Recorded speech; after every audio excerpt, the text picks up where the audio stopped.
Después vamos a hablar en la parte normal, pero fechas y próxima programación para la materia. Los de chiquito que vayan compartiendo, ahorita vamos a continuar con ustedes. Hoy, el día 4, vamos a hablar de farmacología endócrina. Ya vamos a hablar de fármacos que vamos a utilizar para diabetes, hipertensión, hablar de los corticoides, importantísimo. Próxima semana, el día 11, farmacología y hematología. Es rápido, súper práctico. Vamos a hablar un poco sobre los fármacos que utilizamos, o que practicamos más que todo, relacionados a anemias, algunas vitaminas, etc. El día 18, revisión y sueros. Finalizamos. Suero es 20 minutos, porque tengo entendido que ustedes fueron alumnos de la doctora Freire en técnica clínica quirúrgica y ella les estudió con suero, como se sabe, a meses, ¿no? No se olvidaron, ¿no? Pues si no fue alumno de Freire, esa es la importancia de agarrar docentes que aparentemente son malos o les exigir mucho, quizás sea por algún motivo, porque ese tema es importante, ¿ya? Y la semana que viene, el día de donar sangre por la carrera, ya vamos a demostrar que ustedes son excelentes canalizadores de vida. No les voy a decir que van a salir aquí especialistas, igual nos dicen que tienen 30 años de profesión para canalizar una vena, pero les voy a enseñar cómo colocar suero, cómo aplicar fármacos de bolo, cómo diluir medicamentos, es una de las prácticas más interesantes, ¿ya? Y el día 18 del 11, práctica intramuscular, ¿está bien? Esas dos prácticas ustedes me van a hacer un favor, solo repetir los que quieren, ¿ya? Esta hoy es la última práctica oficial, las otras es opcional. No me vengan si no van a practicar. ¿Por qué le estoy diciendo esto? Porque como su docente prefiero dejar en la semilla que pueda para que ustedes aprendan, pero quieran los que de verdad van a aprender. La asistencia ya no es más obligatoria en la práctica a partir de la próxima semana. Conmigo es opcional, pero el que venga, vas a aplicar, vas a canalizar. Quiero que salga de aquí sabiendo que se entendió. Y el 25 del 11 es su examen final. Al parecer, a la segunda instancia, vamos a hablar de eso cuando llegue a la fecha.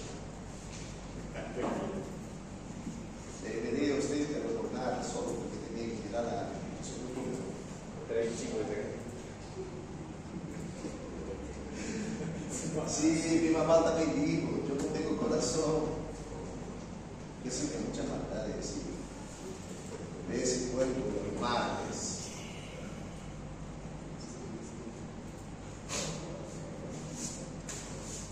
Bien.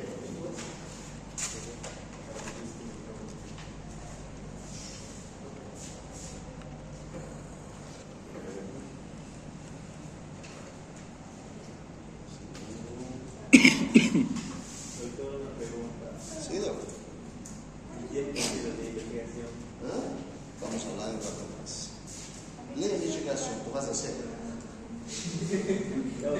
¿Vas a hacer por la persona que hace el trabajo, que ya está esperando para decir cuándo es el trabajo que vas a pagar para hacer? Sí, sí. Yo fíjate, no sé cómo funciona. No se preocupe, voy a investigar algo importantísimo. ¿Cómo se ve? Bien, anime cuando salga. Empieza a compartir, empieza a dar corazoncito, si no esa live se va a detener en 5 segundos. 159 personas. Y no está hecho. Bien, chicos, corticoides. Los fármacos corticoides son fármacos importantísimos para el día a día de nosotros. Al considerar que cuando nosotros tenemos un paciente, ese paciente puede llegar a consulta por varios motivos. Uno de ellos, dolor. Cuando hablamos de dolor, ¿qué fármaco utilizaban para manejo del dolor? AINES, bien. Y los AINES tenían algunas funciones variables, pudieron ser analgésicos, antipiréticos, anti-inflamatórios y también antiagregante plaquetário. Sin embargo, algunos de los AINES quizás no sean suficientes, o no todos los AINES quizás no sean suficientes para revertir la inflamación. Cuando estoy hablando, ¿no? ¿Hay en la puerta? Quando falamos, por exemplo, que esse paciente está com uma inflamação e quizá essa inflamação seja um pouco mais intensa, um ibuprofeno, um diclofenaco, um cetoprofeno, quizá não seja suficiente para resumir isso. Então, você pode lançar mão de alguns fármacos que são conhecidos como anti-inflamatórios esteroideus. Esses fármacos são os corticoides. Alguns exemplos: betametazola, bexa, hidrometil, prednisona e etc. Isto é farmacologia importante. Agora, falando de seu efeito anti-inflamatório potente, como esteroideus, os corticoides também cumprem outras funções no corpo. Lo pode utilizar esses fármacos, por exemplo, não como anti-inflamatório, mas como imunossupressores ou imunodepressores. Existem situações que o próprio sistema imunológico está actuando de forma desequilibrada ou inadequada em el cuerpo. Imagina que tu empieza com um quadro de faringoamidalitis, le duele la gargantita, e ahorita simplesmente le duele quando tosse. Esse processo infeccioso vai aumentando e agora tu não consegues tragar nem sua própria saliva. Recordamos sempre como se chama o dolor ao deglutir. Disfagia seria dificuldade e o dolor odinofagia. De toda forma, se tu paciente tem dolor ao tragar, ao deglutir sua própria saliva, muito possivelmente essa peleia entre bactéria, neutrófilos e outros elementos mais do sistema imunológico pode ser que começou a ser dano a seu próprio corpo. Em outras palavras, os glóbulos brancos não estão matando, não estão eliminando somente as bactérias que estão aí, estão eliminando tu próprias células. Este paciente vai estar com uma febre muito mais alta, com uma infecção muito mais alta, com uma inflamação muito mais alta, e tu pode dar ibuprofeno. Mas se gusta, também pode associar um corticoide. E ao dar esse corticoide, vai ser muito mais rápido sua recuperação. Você entende? Aí, temos todos. Outro caso poderia passar, que o paciente liga na consulta com uma dificuldade respiratória intensa, uma sensação de ahogo, e ao serviço de emergência tu pergunta: quantos anos teve ali? 5, 6, 7 anos. É a primeira vez que passou? Não. Sempre quando cambia o clima, sempre quando há muito polvo, sempre quando há humo, quando passa cerca de um fumadérico, ou em certas situações, tem esses quadros de dificuldade respiratória intensa com sensação de ahogo. Aí, tu vas e ausculta. Ao auscultar o tórax desse paciente, tem sibilantes. O que tem o paciente? Asma. E possivelmente uma asma alérgica. Se estou falando que do sistema imunológico está desencadenando essa asma, também pode dar um fármaco que não vai ser anti-inflamatório, vai ser imunossupressor.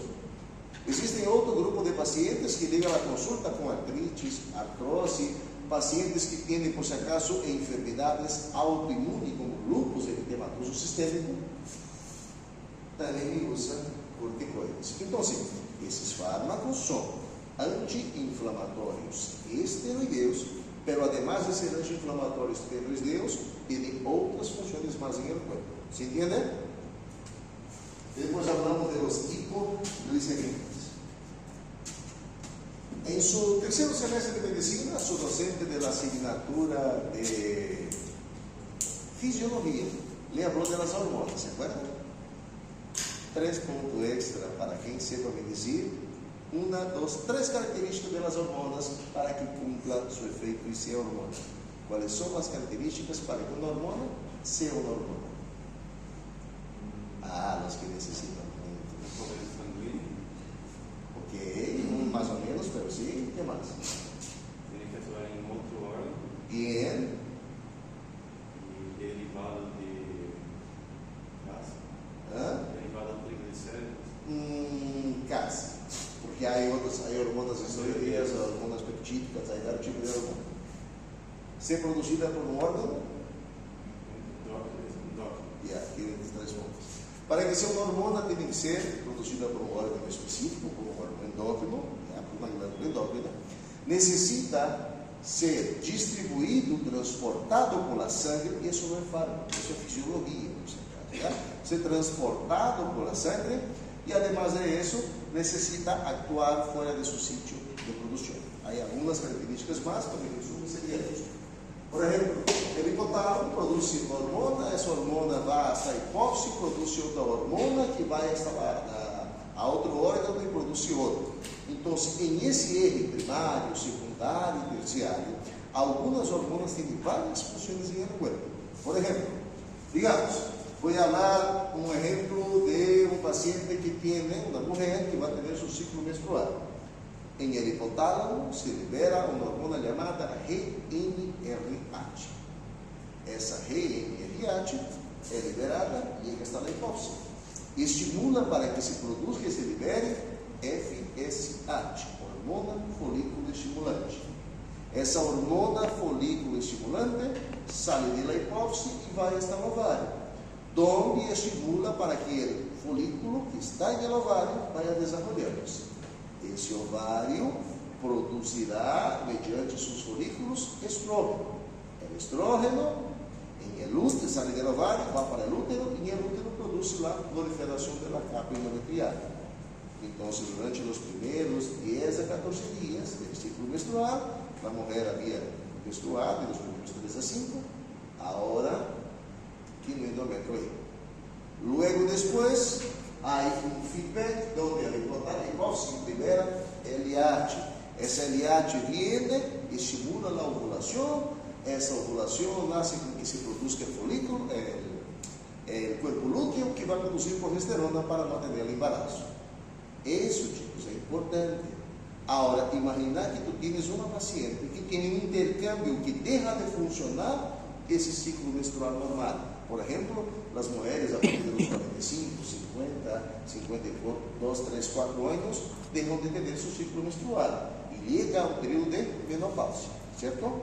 ¿Qué debería ganar una mujer cuando completa? ¿Qué debería hacer esa mujer cuando completa 50 años? Un estudio, pero ¿cuál estudio? No es hormonal específicamente, un estudio en el cuerpo. Son estudiantes de medicina y no necesitan esa información. Densiometría ósea. ¿Y por qué tengo que medir la densiometría ósea de la paciente después que entra su periodo de menopausia? Tiene mayor probabilidad de fracturas, osteoporosis y otros elementos más. ¿Por qué? El estrógeno tiene influencias positivas para que el calcio permanezca en el hueso. Pero si yo retiro el estrógeno, significa que não há calcificação adequada em essa paciente, diminui o processo de calcificação. Você entendeu? Mais ou menos? Agora, o uso contínuo de los corticoides também vai produzir o mesmo efeito antecipado em qualquer paciente, seja mulher ou seja homem. A que se deve isso? Todos os elementos que vamos falar no dia de hoje são vários, mas derivam de una misma molécula anterior. ¿Ya? Todos los elementos que vamos a hablar son fármacos, pero existe una molécula anterior, voy a hablar solo por mano, se llama propionmielanocortina. Fácil, ¿no? Propionmielanocortina. No les voy a pedir esto, solo estoy dejando esta bien la mañana. Essa propionmielanocortina é o precursor antes do hipotálamo para produzir vários outros elementos que o corpo vai necessitar.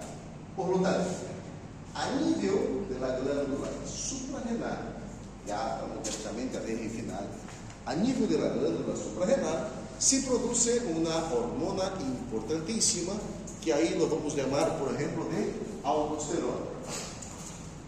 Para que servia a aldosterona? Fármaco, uno de los informes alunos tiene la obligación de saber. Para captar agua, se actúa en el sistema renina, angiotensina, aldosterona. ¿Para qué servía, por ejemplo, la adrenalina? Era una hormona, era un fármaco, era un neurotransmisor. Entonces, en la glándula suprarrenal se producen varias hormonas, entre ellas, en ese caso, aldosterona, sus variáveis e também uma chamada cortisol. Esse cortisol cumpre diversas funções no corpo. Por ejemplo, actúa a nivel del sistema nervioso central, actúa a nivel del tejido óseo, del sistema inmunológico, de la maduración pulmonar. Hay varias funciones en el cuerpo. Y como sé que ustedes son pésimos de memoria, les voy a hablar sobre ciclo circadiano.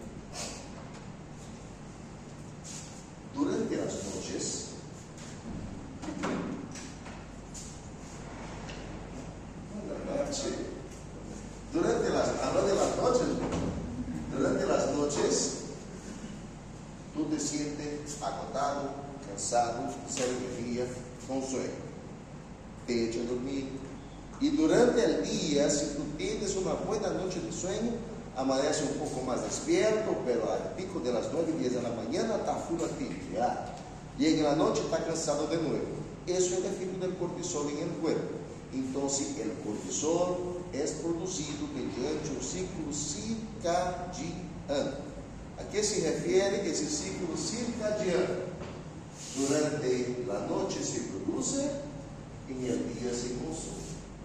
Noche se produce, día se consume. Y él hace un feedback con la melatonina.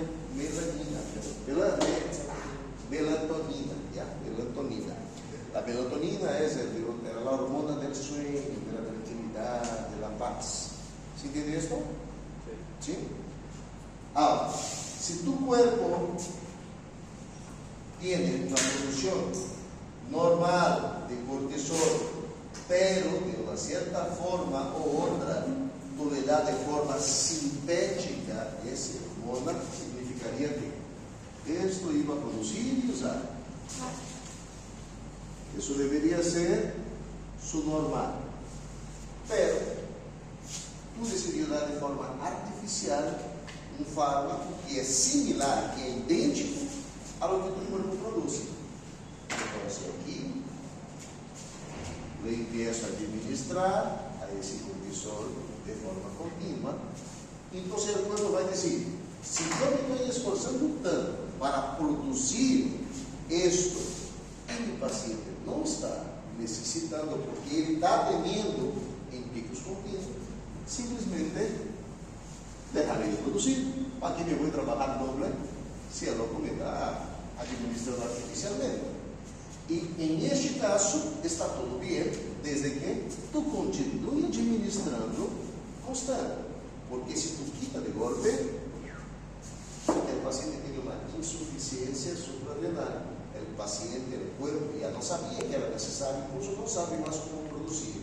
¿Sí entendió esto? Si tem el cuerpo que produce una hormona como la suprarrenal, que es el cortisol, ciclo circadiano, que tiene varias funciones en el cuerpo. Si yo voy a administrar un fármaco que va a reemplazar alguna de esas funciones en base a algunas patologías específicas, uno de los efectos más importantes es que si tú administras por mucho tiempo, el cuerpo deja de producir. Y si tú vas a administrar por mucho tiempo, no lo puedes quitar de golpe porque va a producir una insuficiencia suprarrenal. ¿Sí entiende esto? ¿Sí? Les dije que fármaco antibiótico no era tan difícil, ¿no? Espera ahora. Entonces, por si acaso, eso es lo que le estoy avisando, chicos, lo van a necesitar mucho. No ahora, próximo semestre. Su docente va a hablar de una materia endócrino y es horrible, por si acaso, lo necesitar, ¿ya? Así que, como às vezes, solo às vezes tem o coração, para que tu não tenha tão desesperado. Se vou fazer perguntas em exame sobre corticoides, vou perguntar, por exemplo, de aqui, ¿ya? Então, efeitos que cumprem los corticoides. Depois eu vou checar detalhe em TikTok, por si acaso, está en Instagram, si quieren poder descargar con tu ¿ya? Efecto de los corticoides. ¿Ya? Bien. Aquí a teoría, lo que voy a hacer es transformar eso en de los efectos que los corticoides, sea los fármacos o el cortisol que tu cuerpo produce, de forma básica va a ser así. El corticoide va a llegar y va a decir: no necesito que tú utilices esa azúcar, esa glicemia que tiene ahí. Guarde esto, no la transforme en energía, no es necesario. Entonces lo que el cuerpo va a hacer es producir glucógeno a partir de la glucosa que tú tenías en sangre. ¿Se entendió? Entonces, atención a esto. El cortisol, los corticoides vão decir para que tú no utilices la glicemia que tú tienes, la azúcar que tienes en sangre. Y para que tú no dejes eso ahí solito, porque no puedes hacer esto, lo que él va a hacer es decir: transfórmese en glucógeno, una molécula para almacenar glucosa. Cuando tú tienes un acúmulo de glucógeno, el cuerpo dice: tú no puedes quedar ahí acumulado. Entonces lo que vamos a hacer es transformar ese glucógeno en tejido adiposo. Entonces ese tejido adiposo se concentró en el hígado, en el músculo y otros lugares más del cuerpo. ¿Se entiende esto? Bien. Sea el exceso de cortisol o el exceso de corticoide, uno de los efectos que va a producir no es específicamente un efecto colateral, pero puede transformarse, es aumento del peso, gano de peso, ganancia de peso.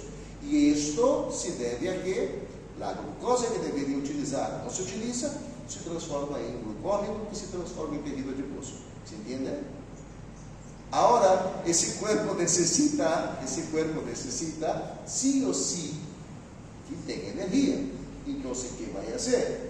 Ese cuerpo va a decir, ese cortisol va a decir: hola, tejido adiposo, ¿será que tú que está ahí sin hacer nada se puede transformar en energía para mí?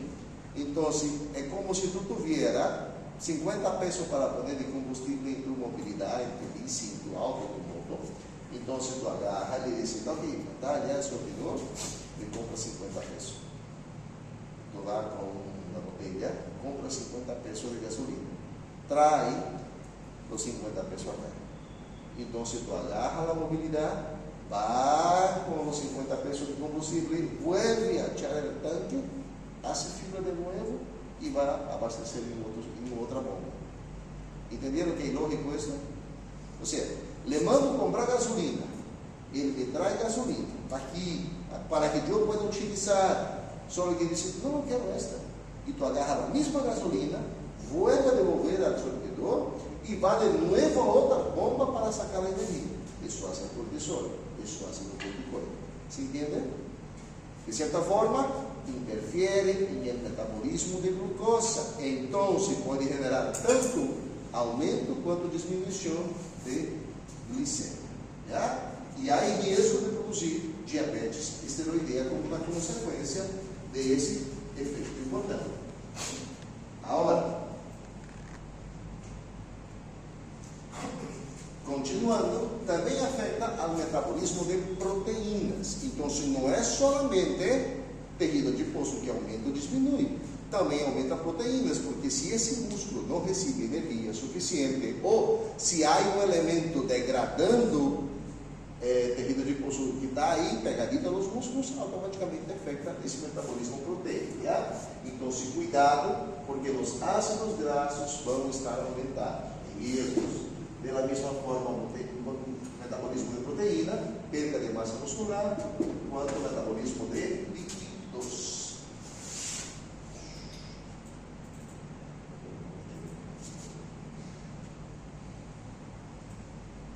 Esse outro elemento pode ser importante por parte benéfica, pero também pode ser por parte de mala. Quando hablamos de los corticoides, existem glucocorticoides e mineralocorticoides. Atenção, glucocorticoides, mineralocorticoides. Los glucocorticoides têm uma maior potência, um maior efeito, uma direção maior a nível de la glucosa. ¿Ya? Solo que los mineralocorticoides, los minerales, en especial sodio y potasio.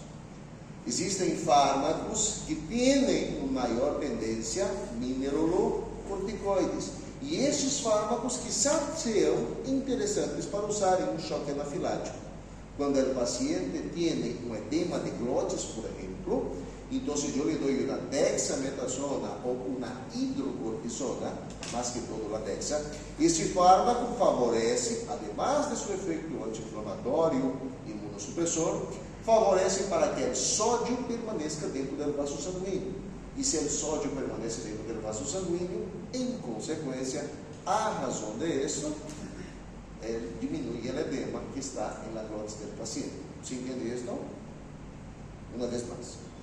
Existem fármacos glucocorticoides e mineralocorticoides. Os glucocorticoides têm uma maior aderência, uma maior influência no nível da glucose. Pero os mineralocorticoides interferem mais que todos os minerais, em especial sódio e potássio. Ao dar um fármaco com tendências mineralocorticoides, eles vão favorecer para que o sódio quede intravascular. E quanto maior seja a quantidade de sódio dentro do vaso sanguíneo, maior vai ser a quantidade de água que vai estar aí acompanhando. Em consequência, isso diminui o edema e um choque anafilático. Só que, como efeito negativo, ao dar fármacos corticoides com efeitos minerocorticoides em um paciente, também me pode generar ou é uma contraindicação para pacientes que têm que patologia? Hipertensão. Tem pacientes diabéticos? Cuidado com glucocorticoides. Tem pacientes hipertensos? Cuidado com mineralocorticoides. Isso me ajuda a entender que não há uma contraindicação absoluta para o uso de corticoides. Só que tu, quanto médico, tem que saber as características científicas de cada um deles. Se entende? Então, manhã especial, depois de um feriado. Então, aí, vai deixando suas perguntas. Em um momento mais vamos fazer um intervalo e vamos falar sobre como vamos acá, ok? E não se olvide de compartilhar, deixar seus comentários para que lleguen mais pessoas.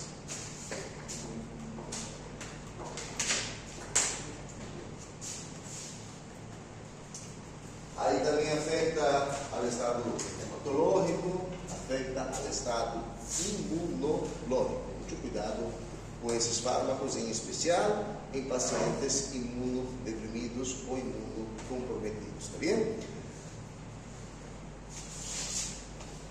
Ustedes não foram meus alunos, a maioria desse grupo não foi meu aluno, eu falo aluno, não? ¿Sabe el ciclo de Lázaro de Guidón? ¿Se acuerdan? Sin vergüenza. Yo le hablé en el primer y segundo parcial, ¿cómo no se van a acordar? Era una pregunta retórica, era a propósito para eso. Eita. Hasta se cayó el teléfono del otro ahí. Casi vieron su examen. Un segundo, ya volvemos, estamos con problema técnico.